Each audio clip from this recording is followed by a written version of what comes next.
Hello dear student, आप सभी का स्वागत है ज्ञान जीएस के यूट्यूब चैनल पर। तो जैसा कि आप सभी लोगों को पता है कि हमारी ज्योग्राफी की क्लासें लगातार आपके समक्ष प्रस्तुत हो रही हैं। ठीक है, तो सबसे पहली मैं आज बात करने वाला हूं कि आप लोग 10 क्लासों का रिवीजन करके आए हैं।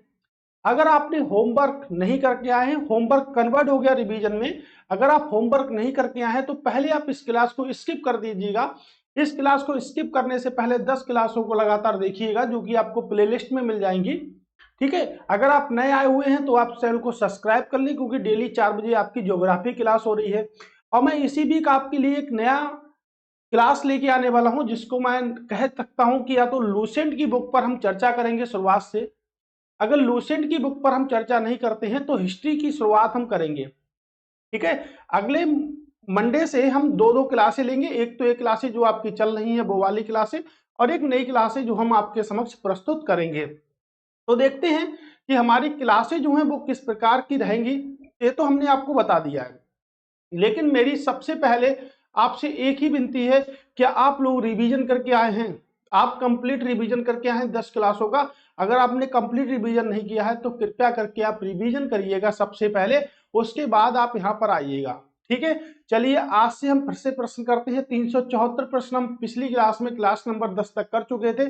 आज हम उससे आगे के प्रश्न करेंगे, और अगला वाला प्रश्न जो हमारा आता है, आज का प्रश्न हमारा 3-5 है ना, 375 यानी कि 375 के अंतर्गत जो भी प्रश्न हमारा आ रहा है आज हम उसकी चर्चा करने वाले हैं।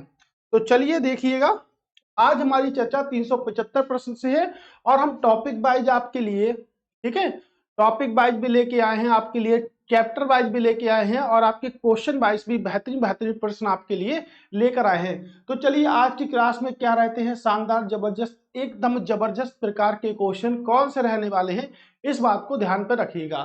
ठीक है, अब देखिएगा प्रश्न क्या कह रहा है कि निम्नलिखित कथनों पर ऊर्जा के स्रोतों के संबंधों में विचार कीजिए। यानी कि ऊर्जा के स्रोतों के संबंध में विचार करना है। Very very most important question है, लगभग में आज तक एग्जाम में 10 से 12 बार पूछा जा चुका है। ठीक है, ऊर्जा के परंपरागत स्रोतों के उदाहरण कोयला, पेट्रोल और जलाऊ लकड़ी है। ऊर्जा के गैर परंपरागत स्रोतों के उदाहरण पवन ऊर्जा, गैर ऊर्जा, सौर ऊर्जा और ज्वारीय ऊर्जा है। ठीक है, अब देखते हैं इसमें क्या सही है क्या गलत है। सबसे पहले तो हम कॉन्सेप्ट क्लियर करते हैं कि ऊर्जा के जो पारंपरिक संसाधन होते हैं उन्हें हम क्या क्या नाम से जानते हैं। ठीक है, किस पर आधारित होते हैं। तो चलिए आपके लिए एक पॉइंट यहां से ले लेते हैं और यहां से डालते हैं ऊर्जा। ऊर्जा की कुछ आज चर्चा कर लेते हैं। ऊर्जा की अगर हम चर्चा यहां से करें तो ऊर्जा के संसाधन दो प्रकार के होते हैं। एक तो ऊर्जा के जो संसाधन होते हैं, या हम कह दें कि जो ऊर्जा के जो संसाधन होते हैं यहां से, ठीक है, दो प्रकार से अगर हम डिवाइड कर लें इनको, और आप भी ऐसे ही डिवाइड करिएगा। अगर हम दो प्रकार से इसको डिवाइड कर लें तो आप लोग एक बात समझिएगा, एक तो ऊर्जा के पारंपरिक साधन होते हैं, ध्यान से समझिएगा, ऊर्जा के पारंपरिक साधन होते हैं, या कह सकते हैं स्रोत कह सकते हैं। ठीक है, और एक होते हैं ऊर्जा के गैर पारंपरिक, ऊर्जा के गैर पारंपरिक स्रोत होते हैं। ठीक है, अब अगर इसमें पूछा जाए, इसमें आपके लिए एक क्वेश्चन तो यहां से बन सकता है, यहां से भी बन सकता है, और बना भी है आपके यूपीएससी के पेपर में। यूपीएससी के पेपर में ऐसा क्वेश्चन आपके बना भी है, ये याद रखिएगा। ऐसे क्वेश्चन पर क्या चल के आता है, तो चल के आता है कि इसमें से कौन से नवीकरणीय है। मान लीजिएगा दो स्टेटमेंट उसने बना दिए कि ऊर्जा के गैर पारंपरिक स्रोत नवीकरणीय स्रोत होते हैं क्या। उसने कह दिया ऊर्जा के पारंपरिक स्रोत जो होते हैं वो क्या आपके गैर नवीकरणीय होते हैं। क्या स्टेटमेंट दोनों सही है या दोनों गलत है, इनमें से कोई भी सही नहीं है, कोई भी गलत नहीं है। ठीक है, आप एक बात याद रखिएगा, कुछ इस प्रकार से भी हो सकते हैं। तो ऊर्जा के जो पारंपरिक जो स्रोत होते हैं उन्हें हम क्या कहते हैं, उन्हें हम कहते हैं गैर नवीकरणीय, गैर नवीकरणीय संसाधन कहते हैं। क्या होता है, गैर नवीकरणीय संसाधन होते हैं। और आप लोग जानते हैं जो गैर नवीकरणीय संसाधन होते हैं वो किस पे आधारित होते हैं, वो जीवाश्म ईंधन पर आधारित होते हैं। ध्यान रखिएगा, जीवाश्म ईंधन पर आधारित होते हैं। जो गैर नवीकरणीय स्रोत जो होते हैं वो जीवाश्म ईंधन पर आधारित होते हैं। इस बात को याद रखिएगा दोस्तों, ये बात आपके लिए बहुत इंपॉर्टेंट है। ठीक है, ये बात आपके लिए बहुत ज्यादा इंपॉर्टेंट है। ठीक है, और ऊर्जा के जो गैर स्रोत जो होते हैं वो क्या होते हैं, वो नवीकरणीय संसाधन होते हैं। क्या होते हैं, नवीकरणीय संसाधन होते हैं। तो हम कह सकते हैं किस पर आधारित होते हैं, प्राकृतिक संसाधनों पर आधारित होते हैं। किस पर, आपके प्राकृतिक संसाधनों पर आधारित होते हैं, प्राकृतिक संसाधनों पर। कोई दिक्कत, कोई डाउट किसी को पहले प्रश्न पर? मैंने आपको एक प्रश्न स्पेशल कैटेगरी में भी इसमें बता दिया जो कई बार पूछा गया है आपके पेपर में। ठीक है, आपके पेपर में कई बार पूछा गया है। तो देखिएगा, वह स्रोत जो एक बार उपयोग के बाद दोबारा उपयोग में नहीं लाए जा सकते हैं। ठीक है, जैसे अगर बात करें कोयला, कल मैंने आपको कोयला के बारे में बताया था। ठीक है, जैसे बात करें जलने वाली लकड़ी, लकड़ी, ठीक है, ये देखिएगा कोयला हो गया, जलने वाली लकड़ी हो गई। ठीक है, और आपके अगर बात करेंगे तेल, तेल में आपके पेट्रोलियम भी आ जाता है। ठीक है, तेल में आपके पेट्रोलियम भी आता है। फिर हम बात करेंगे प्राकृतिक गैस। क्या बात करेंगे, प्राकृतिक गैस। एक क्वेश्चन वहां पे था, एक क्वेश्चन मैंने एडिशनल को बना दिया। ठीक है, यहां अगर बात करेंगे तो देखिएगा पवन ऊर्जा क्या होगा, इसके उदाहरण क्या होंगे, पवन ऊर्जा होगी, भूतापीय ऊर्जा होगी आपकी। ठीक है, क्या होगा, भूतापीय ऊर्जा होगी, सौर ऊर्जा आपकी होगी। ठीक है, ज्वारीय ऊर्जा आपकी होगी, क्या होगी, ज्वारीय ऊर्जा। ठीक है, ये सब आपकी क्या है, तो ये सब जो आपके होते हैं वो उदाहरण होते हैं आपके नवीकरणीय संसाधन के भी उदाहरण होते हैं। ठीक है, याद रखिएगा, नवीकरणीय संसाधन के भी उदाहरण हो सकते हैं। और अगर बात करें तो बायोगैस भी हो सकती है, बायोमास ऊर्जा भी इसमें हो सकती है। ठीक है, बायोमास ऊर्जा भी इसमें हो सकती है। ये सब आपके इसी के उदाहरण हैं। ठीक है, इसको याद रखिएगा। तो ये आपके लिए मोस्ट इंपॉर्टेंट है। ठीक है, अब अगर हम और भी बात इस पे करें, आगे अगर बात थोड़ी सी हम और करें कि क्या कोयला के बारे में जो हमने कल पढ़ा था, क्या हमें उसकी जानकारी है क्या कोयला के बारे में? भारत का सर्वाधिक कोयला कहाँ पाया जाता है? तो आपको पता है कि भारत का सर्वाधिक कोयला जो पाया जाता है गोंडवाना लैंड में पाया जाता है। भारत का सर्वाधिक कोयला गोंडवाना लैंड में या तृतीयक संरचनाओं में पाया जाता है। तो तृतीयक जो श्रेणी होती है उसमें कितना कोयला पाया जाता है? उसमें आपके मात्र 2% कोयला पाया जाता है, और 98% जो कोयला पाया जाता है, ठीक है, 98% जो कोयला पाया जाता है वो आपके कहां पर पाया जाता है? वो आपके पाया जाता है गोंडवाना लैंड में। वो आपके गोंडवाना लैंड में पाया जाता है, ये बात आप लोग याद रखिएगा। ठीक है, आप कोयले के 4 प्रकार होते हैं, सभी को पता है। ठीक है, अगर मैं बात करूं प्राकृतिक गैस, प्राकृतिक गैस को हम क्या बोलते हैं? नेचुरल गैस, एनजी बोल सकते हैं। एक सीएनजी आपकी होती है और एक आपके एलपीजी होती है। बहुत आता है पीसीएस के पेपर में, तो खैर बहुत आते हैं क्वेश्चन, एलपीजी होती है। ठीक है, इन सभी क्वेश्चनों से आपको रूबरू करा रहे हैं, तो कृपया करके इनको ध्यान रखिएगा। ठीक है, अभी 3 प्रश्न आपके लिए वेरी मोस्ट इंपॉर्टेंट है। एलपीजी, अगर मैं बात करूं, ठीक है, सीएनजी का मुख्य अवयव क्या है, एलपीजी का मुख्य अवयव क्या है, और नेचुरल गैस का मुख्य अवयव क्या है? अगर मैं बात करूं, ठीक है, देखिएगा, अगर यहां से बात करूं तो क्या तीनों के मुख्य अवयव क्या सेम है क्या? प्राकृतिक गैस का मुख्य अवयव क्या है? मीथेन, जिसे हम बोलते हैं CH4। क्या बोलते हैं? CH4। नेचुरल गैस का मुख्य अवयव क्या है? Methane, CH4। लेकिन मीथेन, धान के खेत से कौन सी गैस निकलती है? मीथेन। ठीक, लेकिन एलपीजी का मुख्य अवयव लास्ट ईयर यूपी पीसीएस के पेपर में भी पूछा गया था, एलपीजी का मुख्य अवयव क्या है? ब्यूटेन। क्या है एलपीजी का मुख्य अवयव? तो एलपीजी का मुख्य अवयव है आपके ब्यूटेन। ठीक, ये याद रखिएगा। और भी अगर मैं इसमें बात करूं, लकड़ी तो हो गया, तेल हो गया, प्राकृतिक गैस हो गया, तो ये कॉन्सेप्ट मेरा क्लियर हो चुका है। ठीक है, एक बात याद रखिएगा, जो मैंने आपको जितनी बातें बताई हैं वो सब आपके पेपर में पूछी जाती हैं दोस्तों। ठीक है, कोई भी गलत बात यहाँ पे नहीं करेंगे, कोई भी फालतू बात नहीं करेंगे कि आपका टाइम बर्बाद हो जाए, एक कोई बातें ही नहीं करेंगे। ठीक, आप लोग जल्दी जल्दी बस क्वेश्चन को देखिएगा, क्वेश्चन के आंसर बताइएगा, उसके बाद डिस्कशन करते हैं क्वेश्चन पर, यही सब रहने वाला है। ठीक है, अगर हम टाइम वेस्ट करेंगे तो आपको पता है कि टाइम आपका वेस्ट होगा। तो सबसे बड़ा जो कमेंट्स आता है, जिसकी सबसे ज्यादा मुझे खुशी होती है, उसकी यही खुशी सबसे ज्यादा रहती है कि सबसे ज्यादा आप टाइम बिल्कुल भी वेस्ट नहीं करते, फालतू की कोई भी बकवास नहीं हो रही है क्लास में, ये मुझे सबसे ठीक लगता है।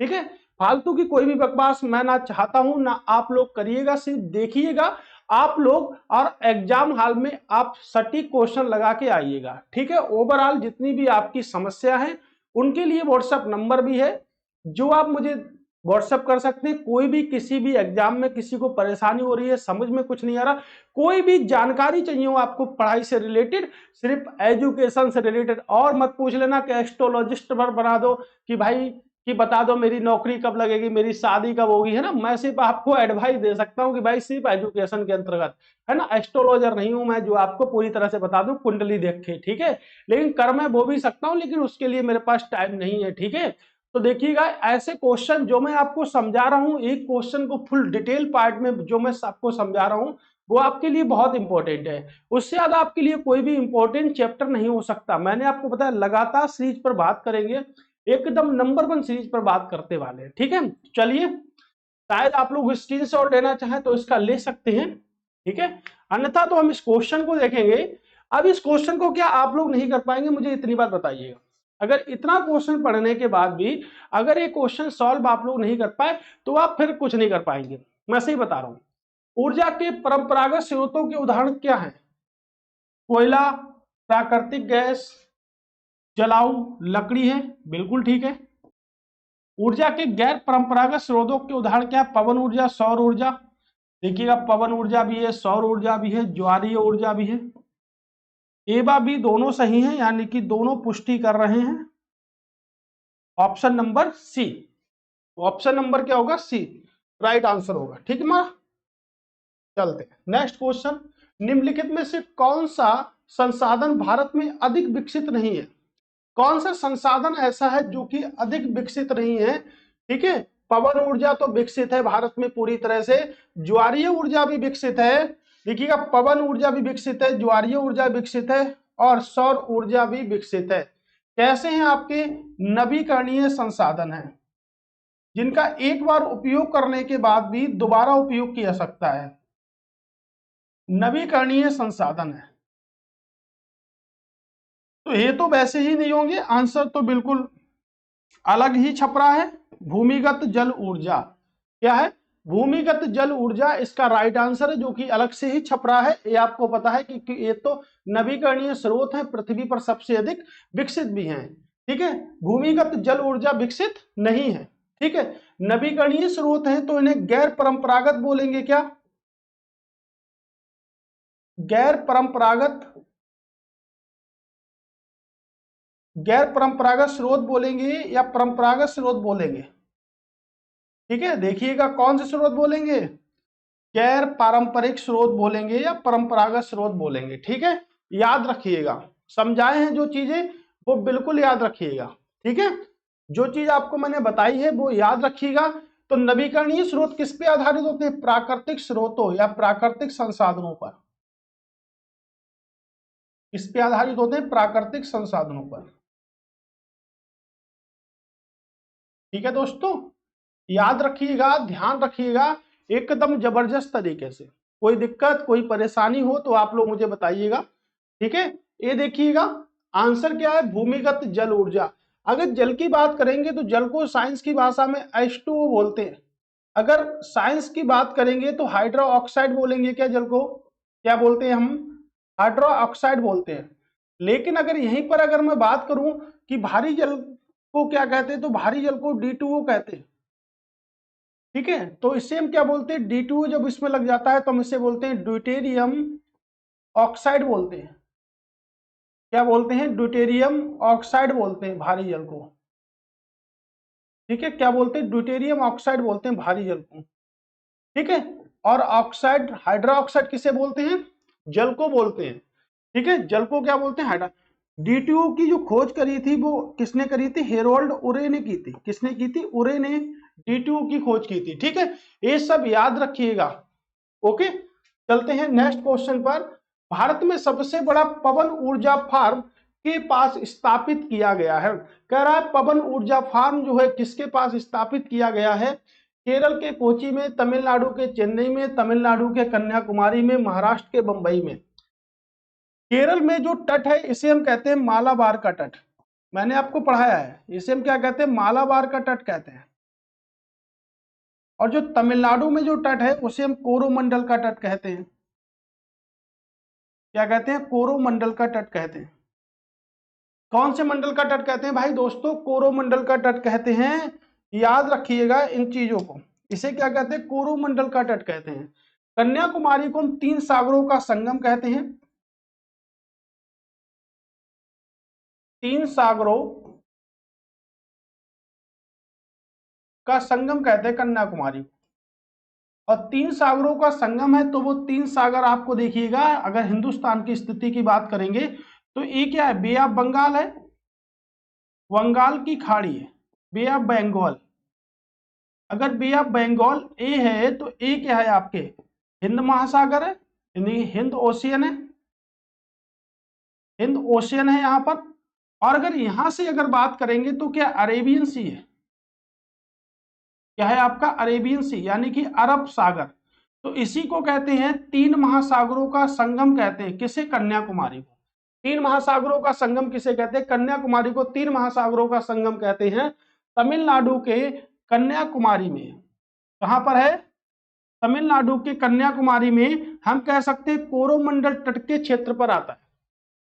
तमिलनाडु में नीलगिरी की पहाड़ियां भी मिलती है, मैं आपको कंप्लीट पढ़ा चुका हूं। नीलगिरी की पहाड़ियां कहां पाई जाती हैं आपके, तमिलनाडु में। तो नीलगिरी की पहाड़ियां भी तमिलनाडु में मिलती हैं। जहां पर पूर्वी घाट भी मिलता है, जहां पर पूर्वी घाट भी आता है, और जहां पर पश्चिमी घाट की मिलन स्थली कहलाती है नीलगिरी की पहाड़ियां। तो पूर्वी घाट पश्चिमी घाट की मिलन स्थली नीलगिरी की पहाड़ियां कहलाती हैं। और यहीं पर एक जनजाति रहती है जिसे कहते हैं टोडा जनजाति। क्या कहते हैं दोस्तों, तो उसे कहते हैं टोडा जनजाति। ठीक है, क्या कहते हैं इसे हम, तो इसे हम कहते हैं टोडा जनजाति कहते हैं। ठीक, याद है हमें, 100% याद है क्योंकि हम सब कुछ कर चुके हैं। हम ज्योग्राफी के 377वां प्रश्न देख रहे हैं। 900 प्रश्न चलते चलते टाइम तो बहुत लगेगा, 1 मंथ का समय लगेगा। धीरे धीरे अगर हम बढ़ रहे 1 घंटे 2 घंटे क्लास करते हैं तो हमें टाइम तो लगेगा, लेकिन मैं उम्मीद करूंगा कि आपको ज्योग्राफी का जितना भी कॉन्सेप्ट है वो सब क्लियर हो चुका है इतने ही क्वेश्चन में। अभी और भी करेंगे, अभी तो बहुत सारा कुछ बाकी है, अभी तो हमारे बहुत सारे क्वेश्चन बाकी हैं जिसकी तैयारी हम लगन के साथ करेंगे दोस्तों। ठीक है, याद रखिएगा। चलिए, है ना, 3 सागरों का संगम, फिर भी कन्या क्या है, कुमारी है। ठीक है, 3 हस्बैंड है उसके, फिर भी कन्याकुमारी ही है। कहां है, तमिलनाडु में, कन्याकुमारी। राम सेतु धनुषकोडी से श्रीलंका का पुल स्थापित होता है। ठीक है, next question, Mangala oil well तेल कुआं कहां पर है। मंगला ऑयल यानी कि मंगला जो है वो तेल का कुआं कहां पर है। ठीक है, हरियाणा में है, राजस्थान में है, गोवा में है, असम में है।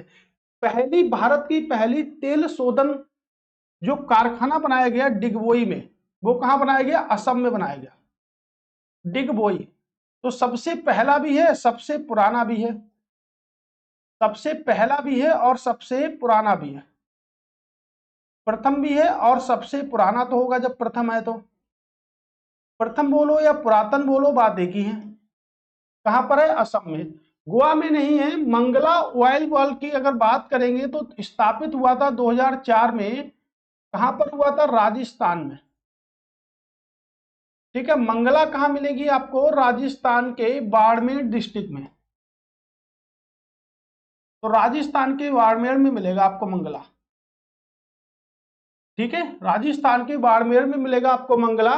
तो याद रखिएगा आंसर क्या होगा, राजस्थान। देखिएगा पहला क्वेश्चन इस सीरीज का कि क्षेत्रफल सबसे अधिक किस राज्य का मिलेगा।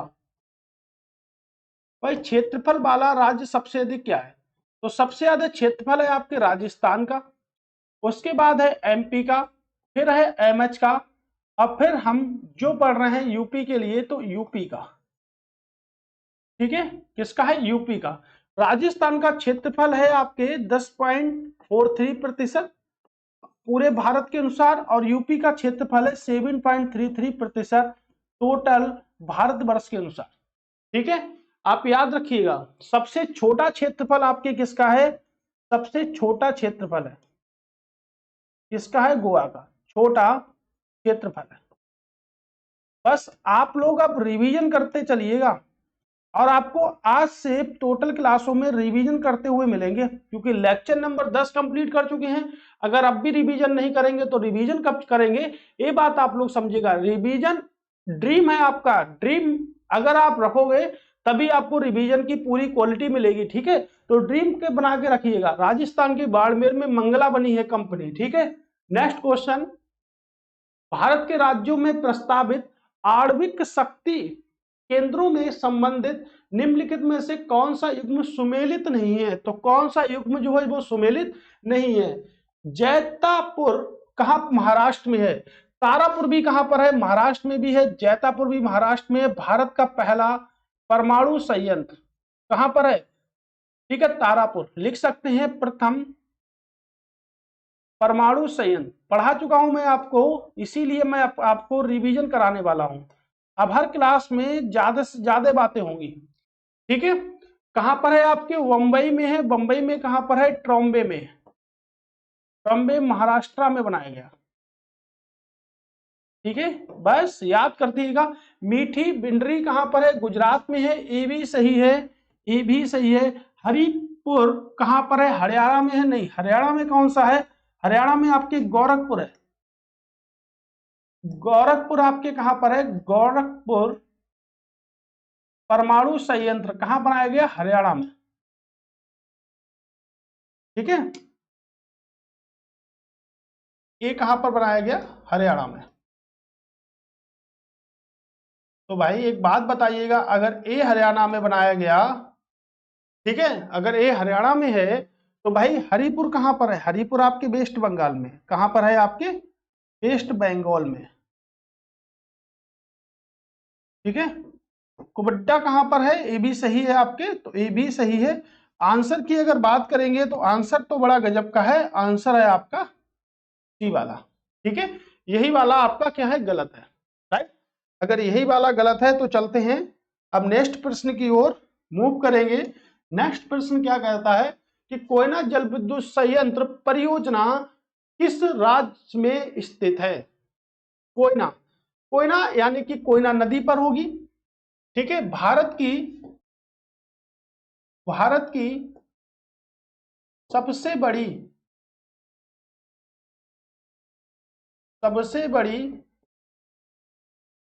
जल विद्युत परियोजना भी है। जल विद्युत परियोजना भी है, भारत की सबसे बड़ी है, पहली नहीं, भारत की सबसे बड़ी जल विद्युत परियोजना भी है। कहां पर है आपके, महाराष्ट्र में। कहां पर है आपके, महाराष्ट्र में। ठीक है, याद रखिए कहां पर है आपके, महाराष्ट्र में। ठीक, नेक्स्ट क्वेश्चन आपके ऊपर स्क्रीन पर, भारत की पहली जल विद्युत परियोजना कौन सी है। भारत की पहली जल विद्युत परियोजना कौन सी है, केरल में पल्ली बासल, तमिलनाडु में पाइकारा, आंध्र प्रदेश में निजाम नगर, या कर्नाटक में शिवन समुद्रम। ठीक है, देखिएगा भारत की पहली, अगर मैं फर्स्ट की बात करूं, भारत की पहली जल विद्युत परियोजना की बात करें तो आपके दार्जिलिंग में बनाई गई। ठीक है, जल विद्युत परियोजना की बात करें तो दार्जिलिंग पश्चिम बंगाल में बनाई गई थी। क्या ये वही परियोजना है जो 1897 में स्थापित की गई थी। कहां स्थापित की गई थी, सिंद्रापोंग में।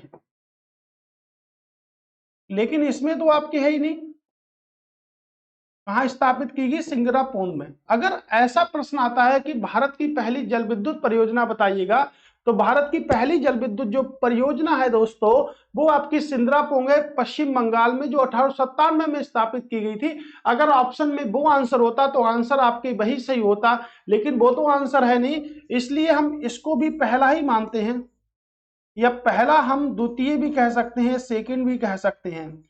1902 में कावेरी नदी पर बनाई गई। 1902 में कावेरी, कावेरी कहां से निकलती है? ब्रह्मगिरी की पहाड़ियों से निकलती है कावेरी नदी। तो कावेरी ब्रह्मगिरी की पहाड़ियों से निकलती है, तो ब्रह्मगिरी की पहाड़ियां कहां हैं? तो ब्रह्मगिरी की पहाड़ियां बाबू बुदुन की पहाड़ियों के समीप स्थित है कर्नाटक में। अब कर्नाटक में स्थित है, तो सबसे पहली जो ऑप्शन के अकॉर्डिंग अगर बात करेंगे तो शिव समुद्रम परियोजना,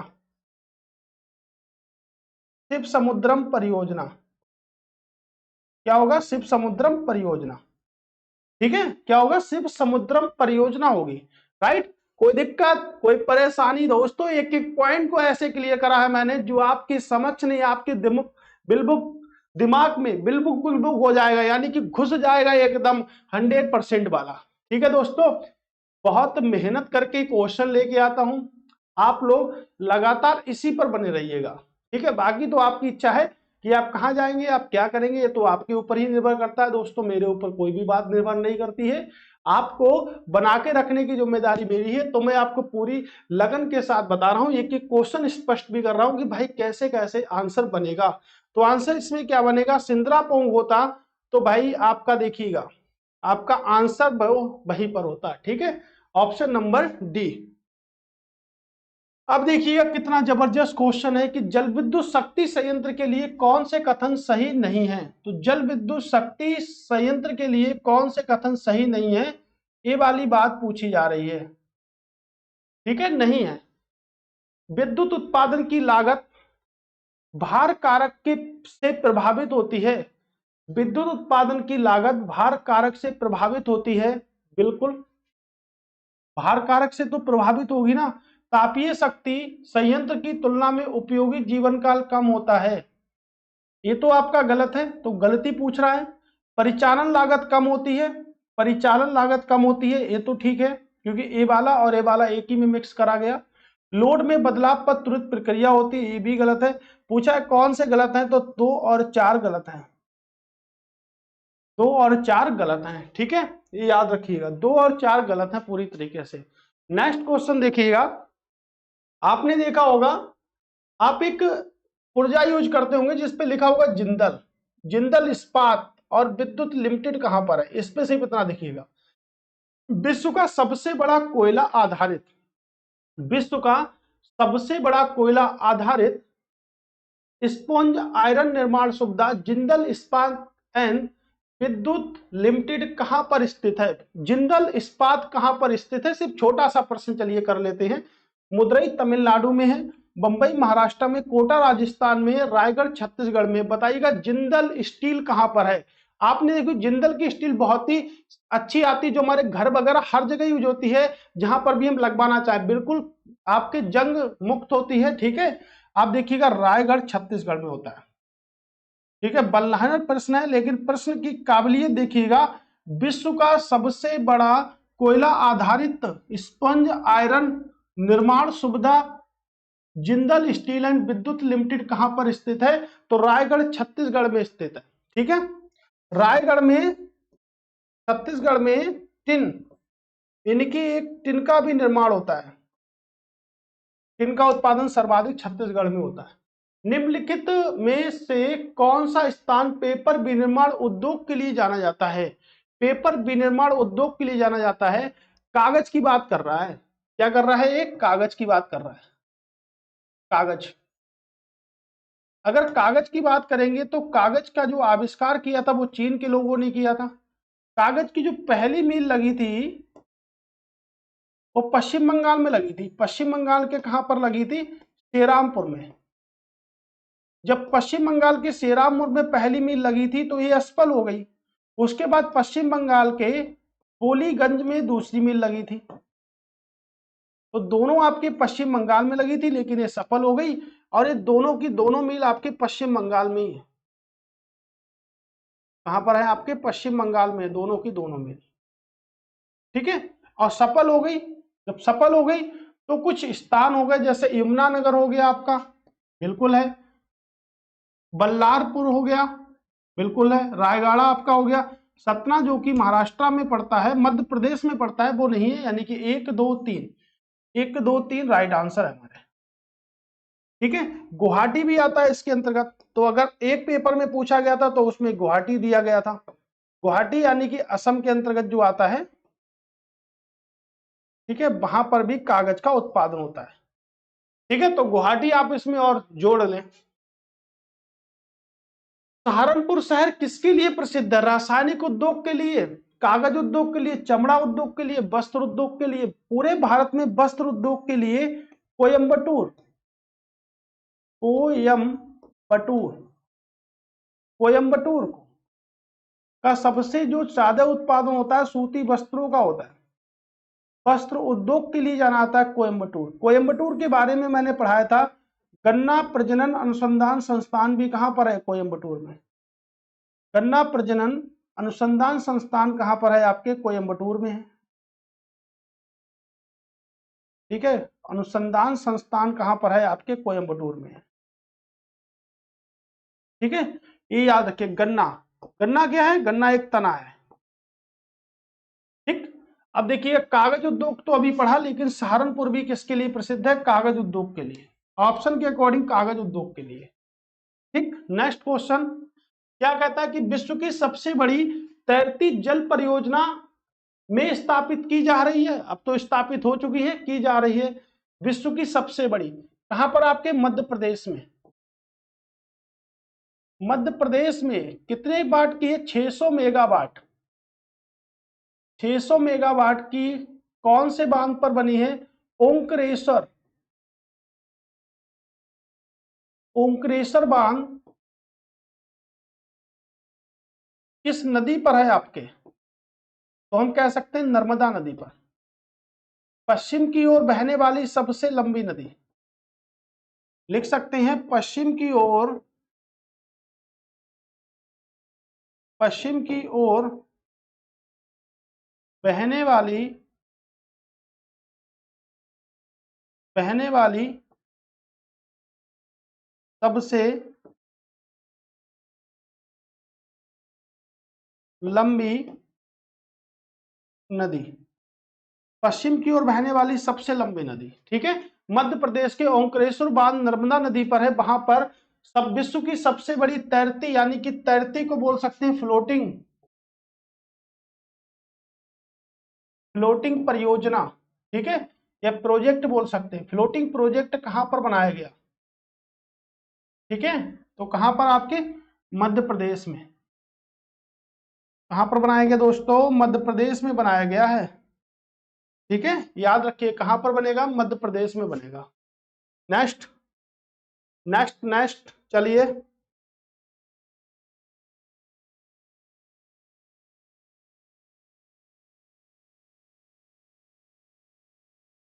चलिए, ठीक है। नाथपा झाकरी जल विद्युत परियोजना निम्नलिखित में से किस स्थान पर स्थित है? किस स्थान पर स्थित है नाथपा झाकरी? तो नाथपा झाकरी आपके किस स्थान पर है? एक किस नदी पर है? सॉरी, किस नदी पर है? परियोजना कौन सी है? नाथपा झाकरी जल विद्युत परियोजना किस नदी पर स्थित है? तो पहले तो नाथपा झाकरी की ही बात कर लेते हैं, आइएगा। नाथपा झाकरी की अगर बात यहां से करेंगे तो यहां से क्या करेंगे? हिमाचल प्रदेश में है, कहां पर है? हिमाचल प्रदेश में है। अब जब हिमाचल प्रदेश में है दोस्तों, तो हिमाचल प्रदेश के दो डिस्ट्रिक्ट में है क्या? एक तो किन्नौर में है और दूसरा आपके शिमला में आती है।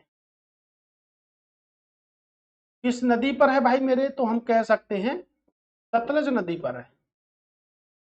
इसी नदी पर भागड़ा नागल बांध भी बना हुआ है, भागड़ा नागल बांध भी है, ठीक है।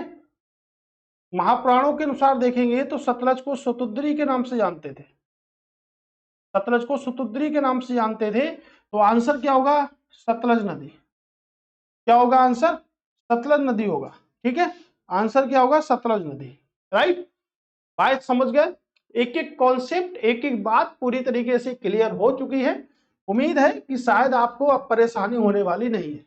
देखिएगा, सबसे सरल, सबसे खतरनाक, मैं तो कहता हूं सबसे सरल दुनिया का, ठीक है, पिंजौर क्या है? हरियाणा में है आपके। पिंजौर कहां पर है? चलिएगा लिख लेते हैं, हरियाणा में। पिंजौर हरियाणा में है। और पिंजौर आपका है क्या? पेट्रो रसायन है। कोयली कहां पर है? गुजरात में है, जो कि आपके एक पेट्रो रसायन है। ठीक है, तो पहले का फोर्थ वाला होगा, तो पहले का फोर्थ अगर हम मैचिंग कर देंगे तो देखिएगा ये वाला हो जाएगा। कलपक्कम क्या है? कलपक्कम आपके तमिलनाडु में है। कलपक्कम आपके तमिलनाडु में है। और ये आपके उत्तराखंड में, हरिद्वार। हरिद्वार उत्तराखंड में है। तो हैवी इलेक्ट्रॉनिक्स कहां पर होगी? हरिद्वार में होगी। फोर्थ का दूसरा होगा क्या? ठीक है, ओके, फोर्थ का दूसरा, इसको जरा सही करिएगा, एक सेकेंड। ठीक है, दूसरे वाले का था। पिंजौर कहां पर होगी? पिंजौर होगी आपके पहले का थर्ड वाला होगा। तो पहले का थर्ड वाला देखो, पहले का थर्ड वाला, ठीक है, ये वाला आंसर होगा। कोयली कहां पर होगी? पेट्रो रसायन में होगी। ठीक है, कलपक्कम आपके परमाणु ऊर्जा शक्ति होगी। ठीक है, तो आंसर आपका डी वाला होगा। आंसर कौन सा होगा आपका? डी वाला।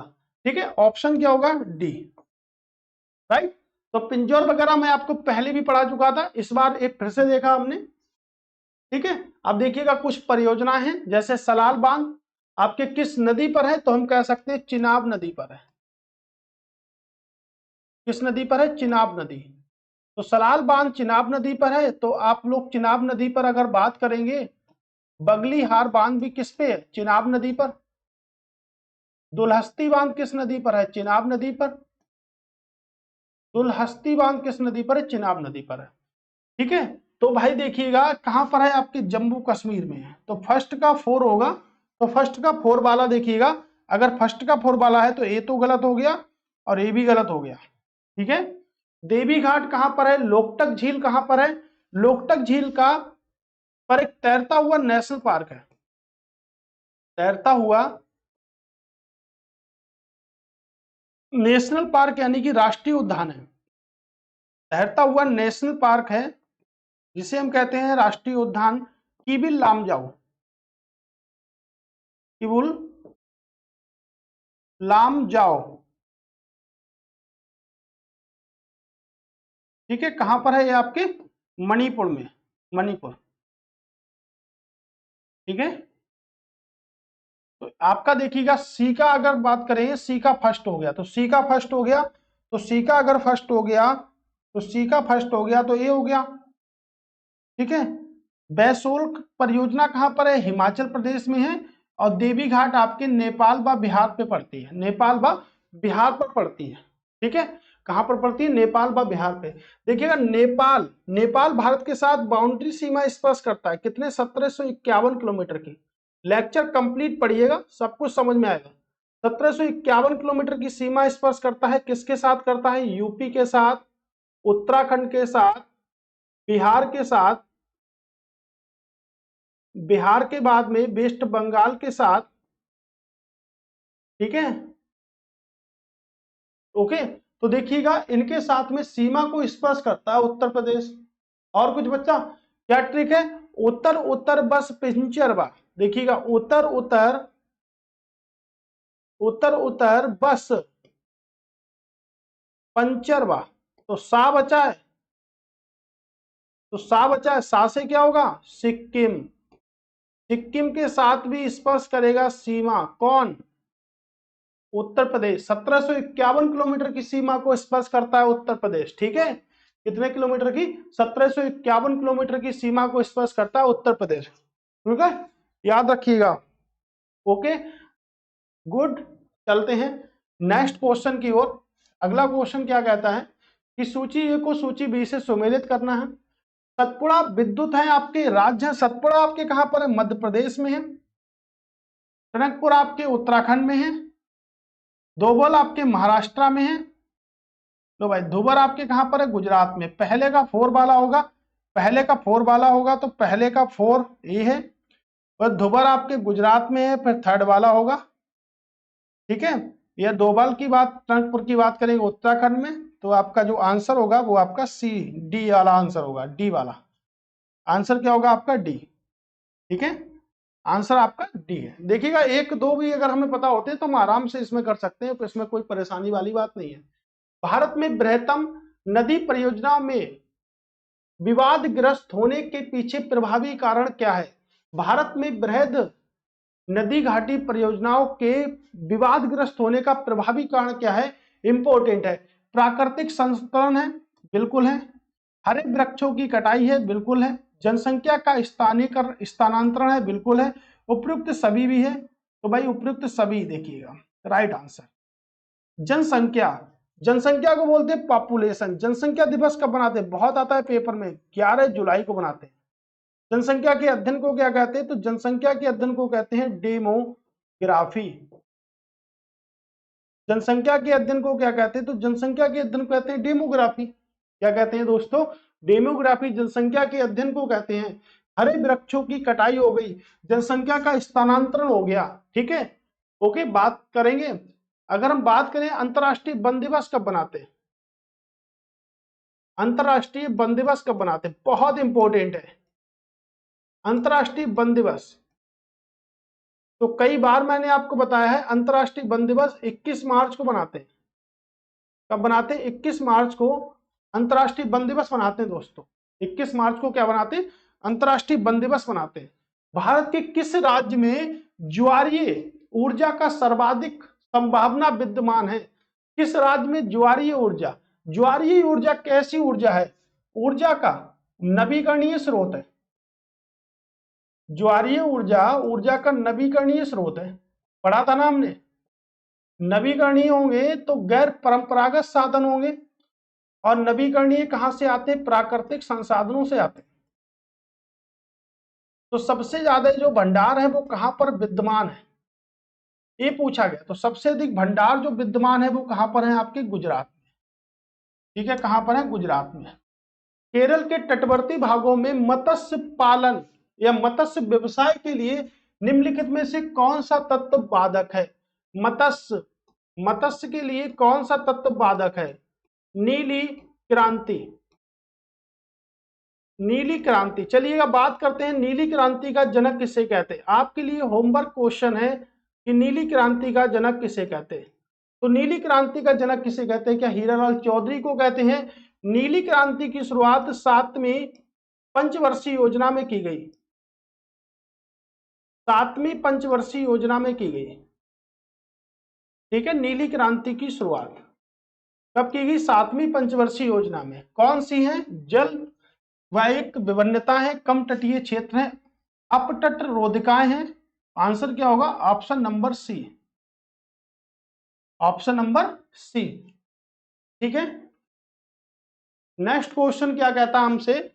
अगला क्वेश्चन हमसे क्या कह रहा है? बहुत कुछ कह रहा है भाई, कहते बहुत कुछ है क्वेश्चन। कोरबा कहां पर है? आप लोगों को पता है छत्तीसगढ़ में है, लेकिन इसमें मध्य प्रदेश है तो मध्य प्रदेश में है। धोबाल कहां पर है? धोबाल आपके महाराष्ट्र में है। देखते हैं, पहले का सेकंड वाला होगा राइट, यानी कि अब तो छत्तीसगढ़ में है। अब कहां पर है? छत्तीसगढ़ में है। कोयले का उत्पादन होता है सबसे ज्यादा, अब छत्तीसगढ़ में है। ठीक है, तो भाई अब तो छत्तीसगढ़ में है, लेकिन पहले का सेकंड वाला होगा, तो पहले का जो सेकंड वाला होगा तो आंसर आपका ए वाला होगा। ठीक है, कहलगांव कहां पर है? ये बिहार में है। जितने गांव हैं वो सब बिहार में ही लगेंगे। ठीक है, बृक्षेश्वर कहां पर है? तो हम कह सकते हैं पश्चिम बंगाल में। ठीक है, तो आंसर आपका हो गया बी। आंसर क्या हो गया आपका? बी। बी इसका राइट आंसर हो गया। ठीक, नेक्स्ट क्वेश्चन देखो क्या कहता है। नेक्स्ट क्वेश्चन हमसे क्वेश्चन बहुत कुछ कहता है, सिर्फ समझना पड़ता है हमको, है ना। अगर समझ गए, समझदारी से समझे तो अच्छी बात, और विदाउट समझदारी समझे तो और अच्छी बात, क्योंकि तुक्का भी लगाते हैं। भारत में सबसे ज्यादा तुक्का ही लगाए जाते हैं। भारत में सबसे ज्यादा तुक्के ही लगाए जाते हैं, है ना। ये तो आपको पता है ना कि भारत में सबसे ज्यादा क्या लगाए? तुक्के लगाए जाते हैं, इसीलिए हम सक्सेस नहीं हो पाते। तो सक्सेस होने के लिए एक question very very most important, बहुत कठिन है, सबसे नहीं होता है ऐसे का। ये वाला क्वेश्चन सबसे नहीं होता है दोस्तों, ये बात हमेशा याद रखिएगा। ये क्वेश्चन वही कर पाएगा जो इस क्वेश्चन पर अच्छी सी स्टडी करके आया है। जैसे मैं इसमें कोई सा भी मतलब मान लेता हूं, मैंने कहा कोई सा भी अगर मैं निकाल लूंगा तो मुझे सिंपल है, इसमें से अगर दो मुझे पता है तो दो क्वेश्चन ही हल हो गया, एक पता फिर भी है। हमने ऐसे परमाणु संयंत्र बहुत सारे पढ़े, जितने भी परमाणु संयंत्र होते हैं वो सब आणविक से संबंधित होते हैं। जैसे आणविक से क्या होगा, काकरापार कहाँ है, आपके गुजरात में है। काकरापार कहां पर है, गुजरात में। थर्ड का टू वाला होगा, देखिएगा थर्ड का टू वाला। अगर मैं कह दूं कि ए सही है, चलिए। तापीय की बात करेंगे इंदौर, देखिएगा अगर फोर वाले से बात करते तो कट कर देते, दूसरा और तीसरा कट कर देते या नहीं। जल विद्युत की बात करेंगे तो सावरगिरी हो गई। पवन की बात करेंगे तो मुंडपम हो गया, क्या हो गया, एकदम सुपर हो गया। कोई भी दिक्कत वाली बातें नहीं है, आप आराम से क्वेश्चन को कर सकते हैं, कोई भी परेशानी दोस्तों नहीं है इन क्वेश्चनों में। देखिएगा इतने सरल, इतने बेहतरीन तरीके के क्वेश्चन जो मैं आपके लिए लेकर आया हूं, आपको कैसे लग रहे हैं दोस्तों, बताइएगा जरूर। राणा प्रताप सागर का संबंध किससे है, राणा प्रताप सागर का संबंध आखिर है किससे। देखिएगा राणा प्रताप सागर आपके राजस्थान में है ना, और किस नदी पर है, आपकी चंबल नदी पर है, चंबल नदी पर। एक गाजर सुनी होगी, गाजर, गाजर से गा से होता है गांधी सागर, गांधी सागर, जवाहर सागर, राणा प्रताप सागर, राणा प्रताप सागर है ना। ये तीनों की तीनों किस्में आपके चंबल नदी पर है, चंबल नदी पर है। कहां पर है दोस्तों, सबके सब क्या है, चंबल नदी पर है, राइट। सबके सब आपके चंबल नदी पर है, ये याद रखिएगा, सबके सब चंबल नदी पर है। तो क्या बनाती है, जल विद्युत परियोजना का उत्पादन करते हैं। किसका करते हैं, जल विद्युत परियोजना का उत्पादन करते हैं, ठीक है। पनकी तापीय ऊर्जा स्टेशन कहां पर स्थित है, पनकी। पनकी की अगर बात करेंगे तो पनकी यूपी और एमपी दोनों राज्यों में स्थित है, यूपी और एमपी दोनों राज्यों में स्थित है पनकी। तो पनकी की बात करेंगे, सबसे ज्यादा हिस्सा कहां पर बना रहा है, उत्तर प्रदेश में बना रहा है, तो आंसर क्या होगा, उत्तर प्रदेश, ठीक है। क्या बना रहा है, उत्तर प्रदेश में, ठीक है दोस्तों। दोस्तों देखिएगा क्लास आपकी ये भी समाप्त हो चुकी है। आज की क्लास 10 से 15 मिनट आपकी छोटी रह गई है, कोई बात नहीं, क्योंकि क्वेश्चन आज कम थे, ठीक है। अभी तक हम कितने क्वेश्चन कर चुके हैं, 397 क्वेश्चन को कंप्लीट कर चुके हैं, ठीक है। 11 क्लासों में 397 हमने कंप्लीट कर लिए हैं। कोई भी फालतू की बकवास नहीं हो रही है, तो सभी लोगों से एक ही अनुरोध है कि भाई लाइक करके जरूर जाएं, वीडियो को सब्सक्राइब कर लें, है ना, शेयर कर दें सभी के साथ में दोस्तों, जिससे कि ज्यादा से ज्यादा लोगों के पास एक वीडियो पहुंच पाए, ठीक है। थैंक्स फॉर वॉचिंग दोस्तों, दोबारा फिर से मिलेंगे, तब तक के लिए नमस्कार, टाटा, बाय बाय, जय हिंद।